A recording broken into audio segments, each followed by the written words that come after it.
You're listening to the Life Purpose Advisor Podcast, episode 32. I began to describe it as the sort of opening of what I call my essential self, which is the deepest, truest part of myself, which was enfolded in a part of me as a 6-year-old, in which, when I'm at my best, I'm able to access and operate from. You're listening to the Life Purpose Advisor Podcast. Life purpose, spirituality, higher calling, personal growth, meaningful life. We ask the deep questions about living a balanced life of meaning, purpose, and joy. Passion, know thyself, be mindful, spiritual practice, aha moments, life lessons, balance. It is time to welcome your host, Angie Swartz. Barry Heerman, PhD, is an educator, an organizational consultant, and an author. He has authored 2 major initiatives, Noble Purpose, Igniting Extraordinary Passion for Life and Work, and the Team Spirit Team Development Program. There's so much to say about Barry that I'm going to turn it over to him and welcome him to the show to tell us more about himself. Oh, my gosh, thank you, Angie. I'm honored to be here. Let's see, what can I tell you kind of bottom line? I think I've been a seeker most of my life.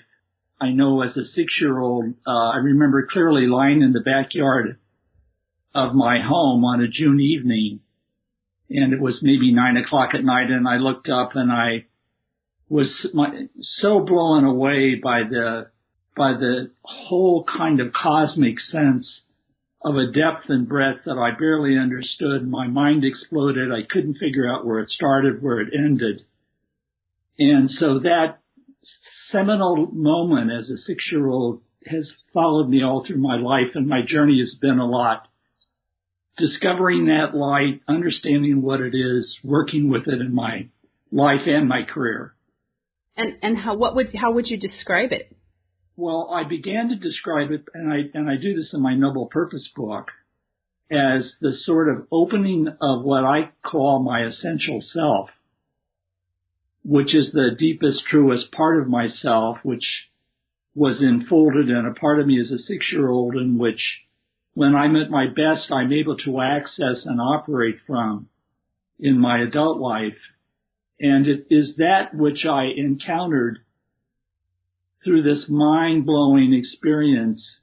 It was a discovery not just of the sky and the universe around me, but it was something encoded deeply within me that emerged.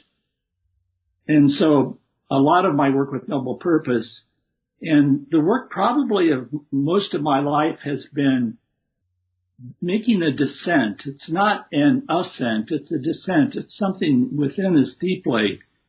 And that exploration has been a part of what I've been doing personally. I do with friends and colleagues. I shared with you before the call today.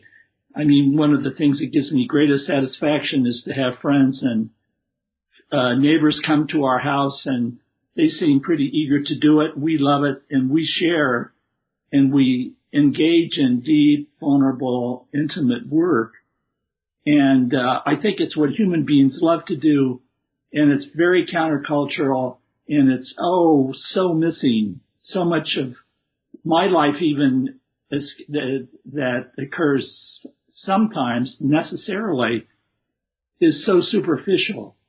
And so what I'm about, what my work's about, is providing avenues to that which is, again, our essence, which gives rise to our purpose.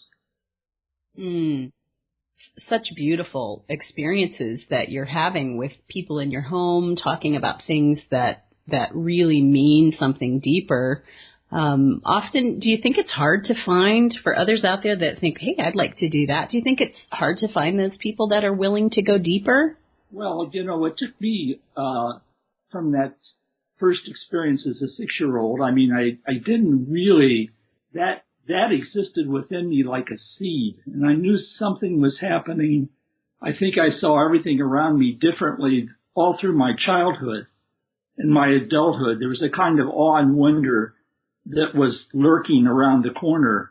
And I think as an adult, I saw more about the access for that and what is it that allows me to actually encounter the largest, most remarkable sense of being alive as a human being. So I think there are avenues for doing that, and that's what I'm a lot interested in. For example?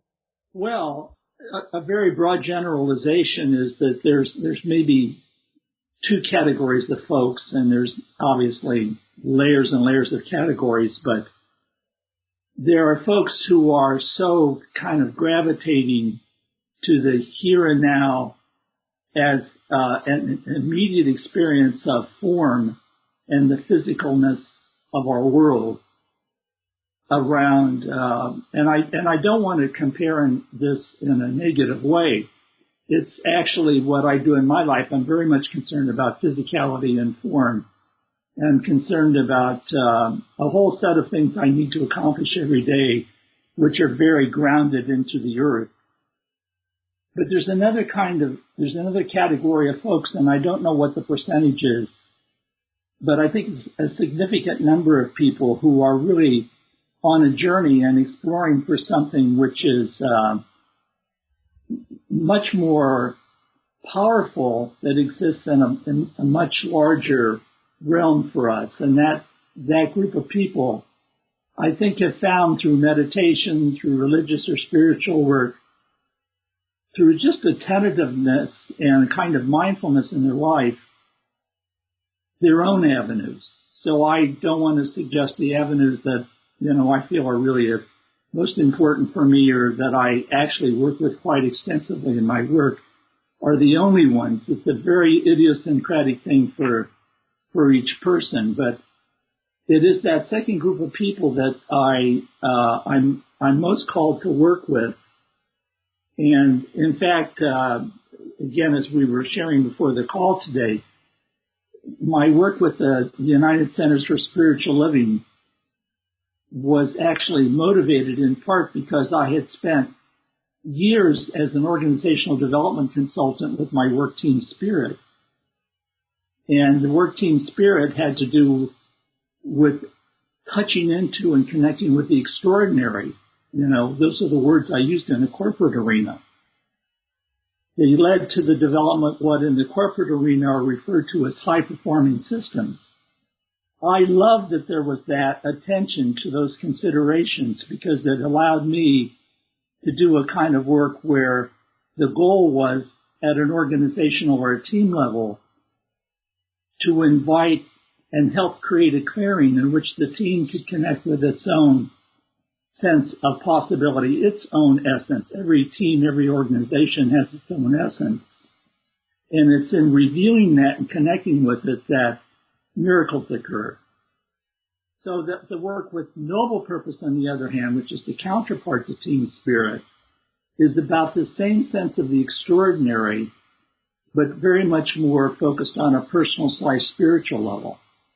So my work has been my work. In some ways, even in my earliest years when I was involved in higher education, I spent the first third of my career in universities and colleges and wrote some books about experiential learning. And that was my preoccupation, which then was, I would frame a little differently. It was about how to free people up in an experiential or alternative learning context so that they could grow and learn and see the world in a more flexible and more malleable way, rather than the kind of rigid way that so much higher education actually continues to be in today. Mm-hmm. I'm interested for you to take us through what it's like to do the Noble Purpose work, or to read through that book, because it's not a light exercise. Sure, I'm happy to do that. I'm going to try to use language which will draw pictures in a way, because there's some graphical elements that exist in the Noble Purpose book which clarifies. But I think let me try a couple of things in order to clarify those graphical aspects. And I want to start off by considering the nature of humanity and what does it mean to be a human being in the most microscopic and the most cosmic sense of it. What's the fabric of that? How can we hold that? Or is there an abstraction that would be helpful? And I think there are a number of them, and the one that we like particularly, if you could imagine an archer's target with 3 circles. And at the center of the target, at the center of the archer's target, is what we would call our essential self. It's that deepest, truest part of ourselves, which is that which is most unique and is an expression of the divine, which occurs from the moment we're given birth. And we see it in new babies. We see that kind of precious innocence in that. And there's a kind of aura and light that emanates from children that some people discern. And so that's actually gold. That is the, so to speak, gold standard. It is like the heart of the matter.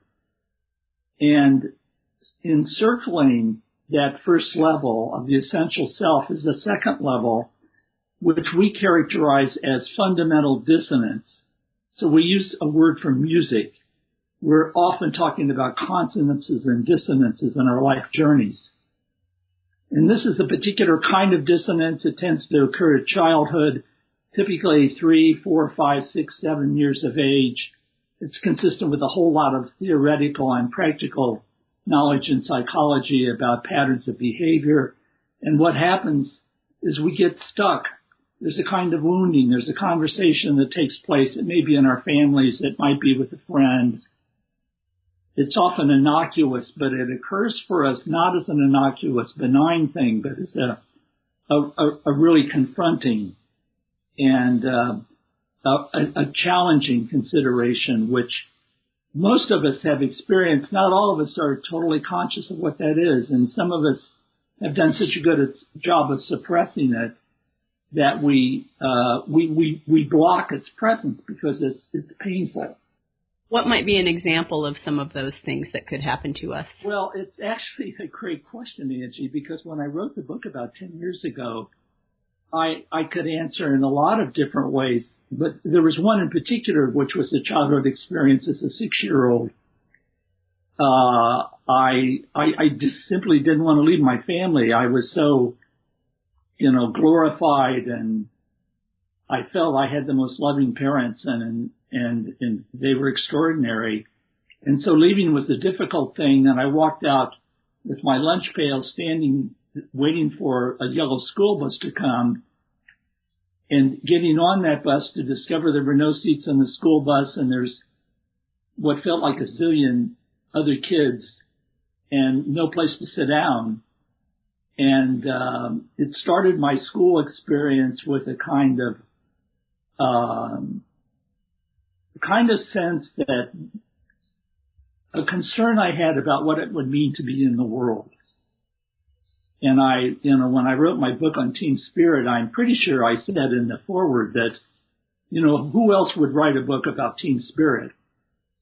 I mean, it became my, ever-present intention to foster relationships between people because I had such a challenging experience. So the interesting thing about the fundamental dissonance in that example is that it was painful. I've been working through it all my life, and I'm freed up. It's not currently something that I'm concerned about because I'm with people and I love people all the time. But so there's creative things that occur out of this fundamental dissonance. Why I was laughing a little bit about your asking me to give you an example is that I have a very different fundamental dissonance now that I became aware of only because 5 years ago I was diagnosed with Parkinson's disease. And as a part of the work, I thought, isn't this interesting that I have Parkinson's disease because if you know anything about it, there's a kind of immobility and there's an imbalance and there's a lack of flexibility. There's a kind of rigidity that comes with this disease in its most disabling forms. And I began to wonder, how is this an expression of the very work I've been taking on around fundamental dissonance? And in a minute I'm going to describe that third level, which is called the bounded self, which in its very definition is a rigidity, a hardness that encapsulates our lives. And so I proceeded to do a lot of alternative work. Yes, I have a neurosurgeon. Yes, I think Western medicine has much to contribute to me. But my path has been very much an alternative path. And so I did work with a Chinese medicine doctor. Tons of things came out of it. But a central thing was I did a lot of purging work to get at the underlying psycho-spiritual implications of my disease, something that was right at the heart, a kind of blockage, a kind of boundedness, in the words of my own model, which was stopping me. And I discovered so much new information about my parents, including I continue to love and worship them to this day. But there were aspects about my relationship which I really was in a place of denial about, which when I discovered it, answered a whole set of questions, and there was with it the gift of this now 65 years ago, 5 years ago, was a whole new freedom that became available to me, even beyond the work that I had done previously. So is that clear, Angie, what I'm saying? So many rich things to dive deeper into. Yes, clear. And so what is your viewpoint on your ability to heal yourself of Parkinson's disease based on identifying these emotional opportunities? Well, I see my Parkinson's as a spiritual journey. I actually did a website on Parkinson's as a spiritual journey that I wrote right after my diagnosis. I produced some YouTube videos which described my journey, the journey which in part converged with the death of a beloved dog, which was a really challenging thing for me, a dog that I loved dearly that was 12 years old. And it died of a neurological disease which cropped up exactly at the time. My diagnosis with Parkinson's and my neurologist was followed 3 days later by my dog's visiting a veterinarian neurologist who diagnosed my dog's condition. So there was this convergence of the loss of my dog and the extraordinary experience that was generated out of that, and then my own just being a bit stunned with what does it mean that I have Parkinson's. I can explain this a little bit better. Let me finish off this Archer circle, then I think I can, complete the 9 dots on this a little better. Sure, please. So just to go back to the abstraction of human being, the third outer rim, as I said, is called the bounded self. And by the bounded self is neither good nor bad. It's just simply, it's all of the external ramifications of our life. It's our role, it's how much money we make, the kind of car we drive, the way we look. It's our political, social viewpoint about the world. It's our worldview in every sense of the word. It's all useful, and it contributes actually for us in the world, but it is not who we are in the truest, deepest sense of the word. Who we are in this truest, most refined way is our essential self. So the challenge of the human being is to make the impermeable outer kind of hard veneer permeable so that we can move and make the descent and return ourselves to our deepest, truest self. So now coming back to my own experience, the death of my dog Namaste, concurrent with my entering into my own period of Parkinson's disease, I thought was prophetic. I felt, this, may sound extreme, but I felt like I had received this powerful experience of the death of my dog simultaneously. And what does that mean for me? What it meant was extraordinary level of grief at the death of my beloved companion. And simultaneously, and this is the part of what we describe in the Noble Purpose book, an extraordinary kind of all-encompassing love that seemed, it was not unlike my 6-year-old lying there in the backyard looking up at the stars. in the moment of my dog's death, and I had a 3-month period where I spent every minute, I did no client work. All I did was take care of my dog. I was completely devotional. She lost first one sense, then another sense, then another sense.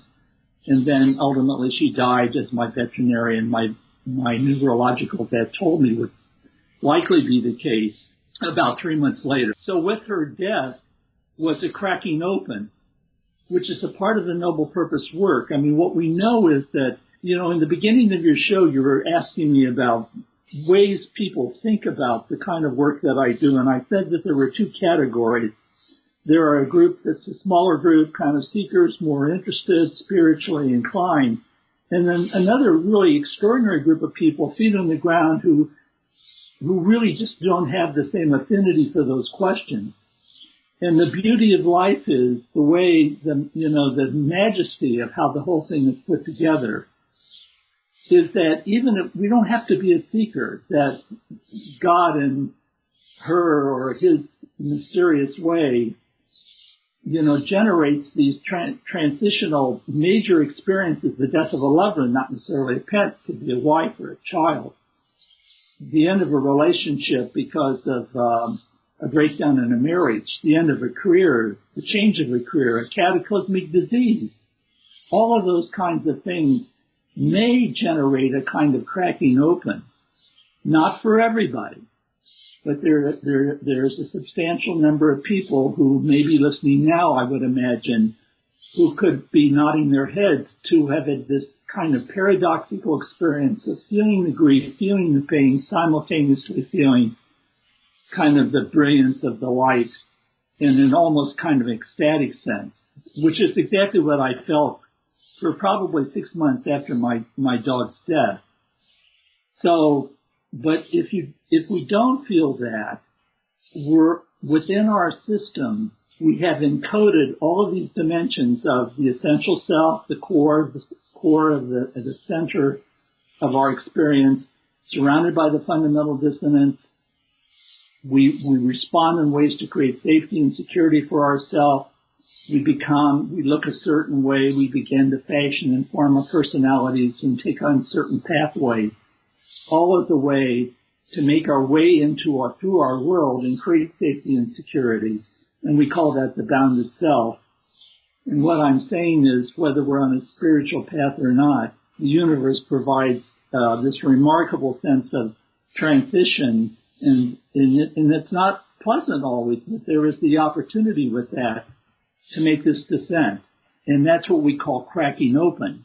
What we also say in noble purpose work is that's not the only way to do it. I mean, the whole noble purpose work hinges on the idea of making the impermeable permeable through a particular set of processes, which, if there's time and you want me to investigate that, I'm happy to explore that a little bit with you. So it's a very simple little model that we use to invite people to make that descent. Now, how are we doing? Is this all holding together? Anything you want to ask me further, Angie, to clarify anything? I think it's all great. I'm interested in knowing, going back to something you said, why are some people on the path for cracking open and others are not? Yeah, well, here's what I know. What I describe in terms of this cracking open, which allows for this kind of moving through everything, we understand life, we understand death, there's a kind of cosmic knowing that comes from it, a real brilliance and beauty that it's a part of the experience. And when that occurs, what I could tell you mostly is that there's a capacity that we have to surrender into the experience. So life in some ways is a simple notion of a kind of opening and a kind of closing. And that how we responded actually when that fundamental dissonance occurred to almost a person is we held on.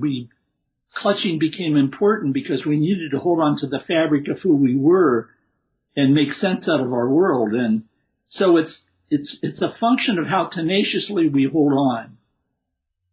And so if we hold on tightly to my work is XYZ and my station in life is ABC and so on, it's more difficult than just allowing life to guide us and lead us and to be trusting in the perfection of life, which is again a part of the process we explore with people, is working in this realm that there is a vast kind of curriculum, to use a word from my previous career, a kind of brilliant design that we find ourselves in, not always pretty, not always pleasant, sometimes challenging, but when we can move with it and open to it, when we can make this impermeable part of ourselves permeable, then then this kind of experience I'm describing is more readily available. However, I should say, I work with people who do not report ever experiencing it, and who simultaneously have learned how to make this descent, without waiting around for, a crisis to occur.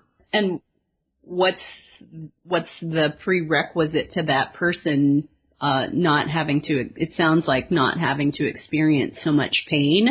Is it because they're more proactive in their own growth, or they just got lucky, or? Well, let me just say, just to clarify the first part of your question, there's an ability to surrender into what is probably the most paradoxical thing that I'm aware of in my experience of as a human being. And when I say paradoxical, I mean this extreme sense of our reality, which is at once total. I mean, I was complete, to use my own example, the death of my dog, I was completely in a grieving place and simultaneously in a place of awe and love for my dog and for the larger reality around me. So there's some, it's not like I created that. It's like they lie latent within me. So this is, the notions that we express are not a kind of idyllic, positive thinking so much, and that work can actually be useful work, but it's not what we're doing. What we're saying is there's a kind of, in the making the impermeable permeable, there is this capacity to allow for all of it. And when we can really allow for all of it, there is this kind of cracking we describe and this kind of paradoxical experience. Yes, I think it does make a difference in terms of the other part of your question, that we actually are engaged in questions like this.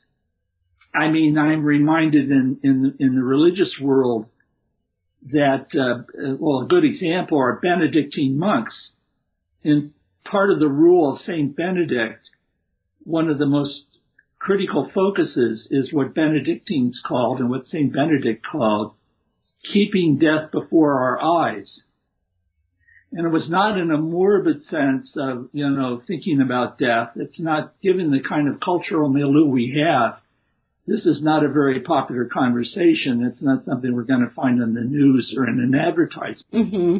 But the reality is that there's a kind of enlivening, there's a kind of awareness that even in the most extreme circumstances, including even our death, there is something remarkably there which actually calls us to be more alive. So, again, it almost requires poetry to talk about it. And so once again, I just ask, is this making sense, or what do you think? I think it's a very profound conversation, and we could study with you forever on this topic, I think. It's a blessing to have you here with me today. I'd like to turn our conversation to talk about you a little bit more. Sure. So do you know what your own life purpose is?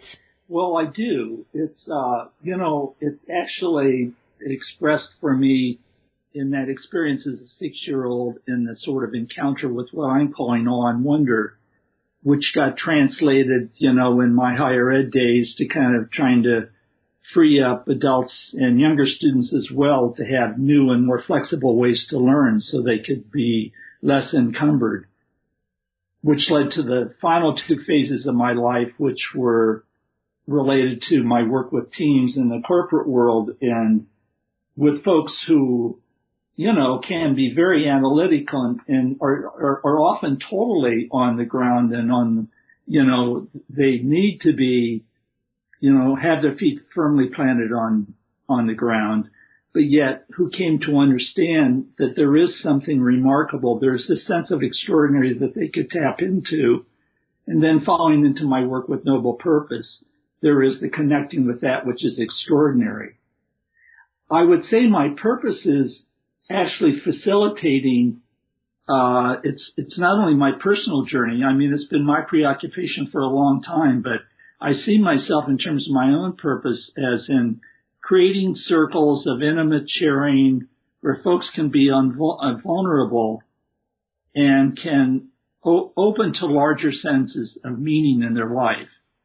So in a way, for me, my purpose is creating this intimacy as a sort of portal into making larger and larger, creating larger and larger sense of the larger meaning of their life.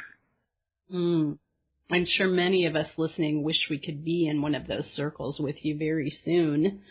What about your spiritual beliefs? You mentioned and referred to it earlier. What are your spiritual or religious beliefs?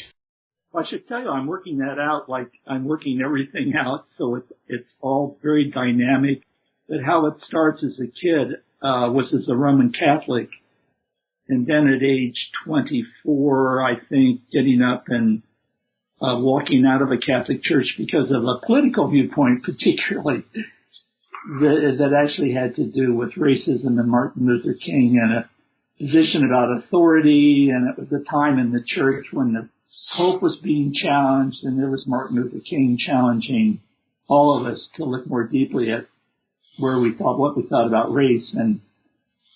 And I was never politically active, but I got up out of that church during the sermon, and I didn't come back for 20 years, so I was 45 years. I actually have really done I think a fairly great job at healing all of that. I was drawn to David Stendal-Rosk, and he's this remarkable monk who spent a lot of time in California, actually, and also to Thomas Merton, who predates him, kind of progressive voices within the Catholic Church. And so, I've healed that. I actually go to the monastery 4 times a year for a week, and I tend to go to Benedictine monasteries, although I do go to Buddhist monasteries. I'm pretty grounded in Buddhism. I feel like Buddhism is my home in a way. And I've already said something about the United Centers for Spiritual Living. I mean, as you know, I used to live in San Diego years ago and attended the Pacific Church of Religious Science when Kathy Hearn was the minister, and was so completely taken away by Kathy and the religious science world. So, the best way I could describe it is maybe eclectic is the best word. In our home here in Monterey, where I'm talking to you today, we have built into the wall an altar which is full of all kinds of spiritual religious artifacts, and they represent all the great traditions. And so I honor all of it, and there's troubling parts of traditional religions too, but I feel like I embrace all of its different expressions. And on a practical level, I have some spiritual practices that I do, but you probably can guess there are a lot around. For example, my wife and I every day for about an hour explore of reading some particular spiritual perspective. As a matter of fact, most recently we've been doing a lot of work with Mark Nepo, who I've been loving, and we did work with a remarkable Oprah course, which is on forgiveness, offered by Heerman, which is just an extraordinarily powerful course. So that we create our own kind of spiritual practice, and as you know, also we do it with friends, neighbors, and I do it with the colleagues who work with me, the people who offer noble purpose, and also offer work that we called deep currents, which I haven't described, but if we have time, maybe I could do that. So it's ongoing all the time and changing all the time. So just to go back to your daily practice, so you spend time with your wife, and you're currently studying Mark Nepo. Yeah. Any other things that are part of your daily practice? I'd say the biggest thing is my staying awake. You see, I can fall into my own boundedness and my own rigidities. I mean, this is what I learned from my Parkinsons. So I progressed on a whole bunch of levels, but for me to be really completely awake and surrender into the present moment, it requires intention and creativity and compassion for myself and for others. And so it occurs in and around all of my activity within the day. And it's amorphous and it's moving and fluid, I guess I would say, rather than, we carve out the hour every single day and we do the Oprah Super Soul Sunday show every Sunday, and then we do work with our friends at least 2 or 3 nights a week. So all of that is scheduled. Everything else is kind of on a moving basis. I see. Thank you for that. Yeah. Talk to me a little about synchronicity. Do you think that synchronicity plays a role in your life? Oh gosh. Yeah, I love Carl Jung. I mean, who else could create legitimacy in for this really elegant idea of synchronicity? And this what I love about it is it's totally non-local. Things occurring in relationship to each other, which we have it's impossible scientifically or in any way to understand the occurrences from synchronicity. So again, it's, when I first started doing my team spirit work, if I can use that as an example. Please. I began to feel synchronicities going on right, left, center, and forward everywhere I looked. And I actually began a manuscript, which I never published, which were about all the synchronicities, where just totally amazing things were occurring. And maybe just a couple of quick bottom line examples. I had a telephone call from the 2 different corporations, both located in Detroit, both which all of your listeners would be familiar with. One, a major American manufacturer, and the second was a German company which was represented in this country, but in fact it built its cars in Germany. And so within the 3-day period, I had a telephone call from the OD teams of both of those organizations asking me if I was willing to come up and describe my team spirit work. And, it's like, my gosh, it was nirvana. I couldn't imagine one call would have been great, but then within, a 3-day time period, I had 2 of these calls, and I was actually finding myself calling them back, trying to coordinate so I could do one in the morning, one in the afternoon. I'll never forget that moment. It was not unlike my experience as a 6-year-old looking up at the stars and my mind exploding with the extraordinary character of life. And just another little story is that all during my Team Spirit days, I had in the back of my mind doing a book on Team Spirit. And I was so busy with the delivery, we were working in so many companies. AT&T was a major client for us, and it was in actually 6 or 7 different AT&T major organizations, let alone a bunch of other places. And so I was just flat out. I was really busy. And yet I wanted to do this book, and a friend of mine had participated in a Team Spirit certification, which was a 5-day process that trained people on how to deliver Team Spirit with their clients or in their organization. And he had just gotten a book contract with McGraw-Hill, and the editor of McGraw-Hill noticed that there was the Team Spirit certification, and he asked my friend Peter, what was that about? And, within the day of his contracting Peter, he called me and asked me if I would be interested in writing the book. And I told him my ideas for writing the book, and he said, well, we're really not interested in that book. What we'd really like is a book about how to do Team Spirit so people could learn how to do it within their organization. And that book was actually already written because I'd already been doing all of that work. It had to be done in a way that was appropriate to the format McGraw-Hill required. But it was just, again, seemingly impossible thing. And I found it in my Parkinson's journey. I found it during that period around my dog's death. Things tended to just line up, and there was kind of a remarkable energy, seemingly independent from me. Things were happening around me that I could never have guessed. So I love synchronicity. Thank you. Thank you for that. Can I ask you about money for a moment? Have you always had everything that you needed in life? I think on the financial side, I never felt like I had issues with money. There was always sufficient money. And so it's not been something it's not been challenging for me. I'm certainly not wealthy, but by the same token, I've been blessed financially, and it just seems to come. And I do think there's something, I think Marcia Sinitar wrote a book called, I'm blanking on the title, but it's something about find meaning in your life and the money will follow.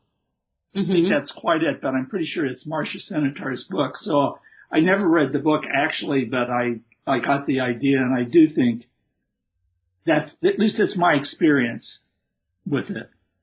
Okay, thank you. May I ask you a lightning round of short yes or no short answer questions? Happy to do so. Do you think passion and purpose are the same things? Yeah, I do. The title of my book is Noble Purpose, Igniting Extraordinary Passion for Life and Work. So I see them very much simultaneously, and I see them as the same. Thank you. Do you think everybody has a life purpose? Yeah, I think everybody's got a signature form of purpose, and I think not everybody is in a powerful relationship to it. I think sometimes it occurred at an earlier time in the formative years of our careers, perhaps, and we've lost touch with what that is. But I think that it exists. Some of us are very related to our purpose. Others of it find it more remote. Everybody's got it. Thank you. On a scale of 1 to 10, 10 being high, how important is following your joy and igniting your life purpose? Well, I love this question around joy because I was saying a little while ago that my wife and I have been doing some work and together, and we've just done a bunch of Martha Beck work, and I really loved her book, Finding Your North Star. And what she essentially says is that, your North Star is the source of joy. I'm totally convinced that that's the nature of life, that when we can be connected with, and we can really be, in a disciplined way, awake and conscious to what gives us joy and willing to embrace and actually take risks in order to amplify and bring ourselves to greater relationship to joy. So it's a 10. Thank you. Thank you. That's a very interesting observation for me of looking at how hard it is for people to step into joy-based decision making. I'm very entertained by that thought right now. Did you ever quit your job to follow your purpose? And do you think somebody needs to? I think they can. Just one little example from my own life. I was working with a major corporation before I did my Team Spirit work, which was in the late 80s, early 90s.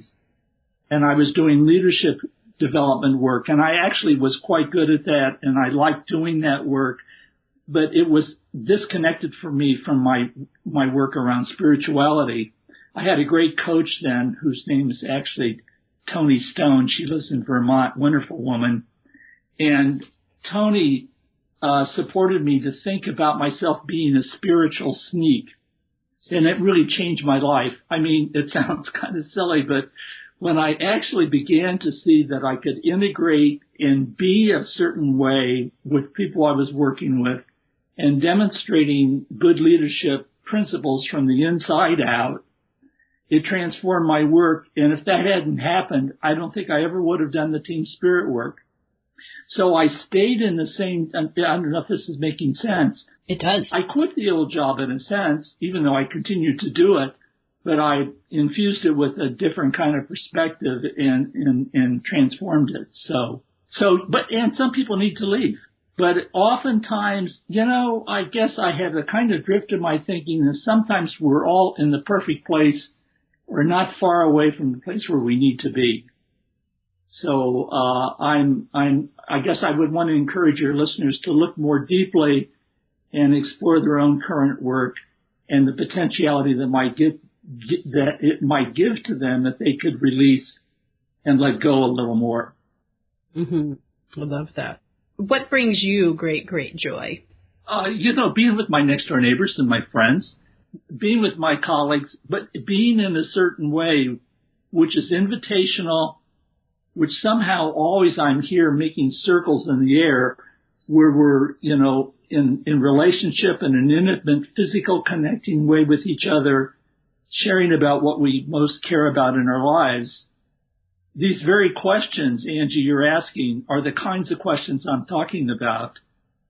And, which I think is so phenomenal that you do this work around life purpose and you're doing what you're doing because you're doing what I'm doing and what a lot of people are doing. So that's what gives me joy. If you unexpectedly amassed a good-sized fortune, what would you do differently? I wouldn't do anything differently. It's like my intentions about my growth and development, some things that I've already hinted at, and I feel like I'm calling forth some things in my life, but I'm not calling forth money. I feel like the money has just always been there. Very nice. Well, it's been delightful to speak with you. In closing, I'd like to ask you a few more questions. Please tell me, what should listeners learn from your life experience? I think the thing that comes immediately to mind is to trust the exquisite design of the whole experience without jumping too quickly that there's something wrong here or that there's a problem. And there's no questions there are problems and things we need to respond to in our lives, and we need to be responsible citizens responding to the world. But that the net is that it's just, a brilliant potential. The odds that we would come into the world are so statistically impossible to even imagine. And we have this whole ride to do together and not to miss a second of it. And so what I would say is just surrender to it. It's what is at the heart of this, what I talked about earlier of the making the impermeable permeable. And there's so much more in our just breathing and allowing. Very, very nice. I guess we could say it's purposeful. It's all purposeful. Yeah, very good. So before we close, please tell me, how can people get in touch with you and what are you working on these days? Yeah, well, two thoughts come to mind. One is that I'm going to give you my email address because it occurs to me there's several different web pages, but I think if there's anything that I've said that your listeners are interested in or would want to chat with me about or even offer to me or ask a question about, I would either respond by email or I will call them if they will write me at my email address, which is T as in Tom, Spirit, SPIRIT, 123 at AOL.com. tspirit123@AOL.com. And what am I working on? Two things that I'm working on. One is I'm in the midst of a project which is we're reaching closure on in a partnership with David White, who is a remarkable poet. I would urge your listeners, if they're not familiar with David White, to Google him and check him out. And what we're doing is we're taking David White's prose and his poetry and no surprise, we've created a course like the one that takes place in my living room on Friday nights, where people come together in small groups of 6 to 12 people, and based upon their reading, share vulnerably about how David White's life shows up in their life. And that's called Deep Currents. And I will give you the web address for that. It's in the process of change, so it's a moving target. But the current beta test site is deepcurrents.org. Deepcurrents.org. The other thing, just before we go, I'm really excited, and I haven't, since I finished my Noble Purpose book, I thought maybe I was done. I didn't know I didn't intend to write another book. I haven't felt the need to. But within the last 2 or 3 weeks, I've been really on fire about doing a counterpart book to the Purpose book on meaning. In the working title, I'm calling Making Meaning Matter. And I know in my deepest self that when we're totally connected with our meaning, that purpose just arises. It's there when we actually embrace and make friends and cultivate meaning in our life. So I'm having a great time working with it, and it may be a year before it's done. It could be done next month. I don't really know, because it's just in the midst of happening right now. Well, we'll look forward to that for certain. And we'll put links to your email address and your David White work and anything else we've talked to today on our show notes page. So any of you that are out there listening wanting to follow up and learn more about Mr. Heerman's work, you will be able to find it there.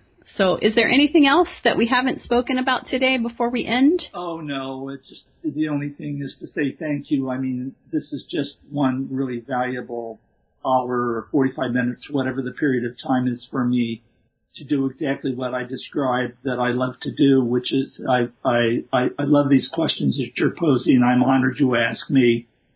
And so it's just a great pleasure for me to be here. And the pleasure is mine as well. I look forward to your future work. Thank you so much for joining me today. You've been listening to the Life Purpose Advisor podcast, and today's guest was Barry Heerman, author of Noble Purpose and Other Things. If you're interested in learning more about how to find your life purpose with me at lifepurposeadvisor.com, go there and enter in your email address. You'll have access to a free self-study. It's going to be free for just a little while longer, so don't miss out on doing that. So it's at www.lifepurposeadvisor.com. And if you'd like to speak with me directly, you can also leave a contact information there on the website, and I look forward to hearing from you. Until next time, this is Angie Swartz. Thank you for joining us.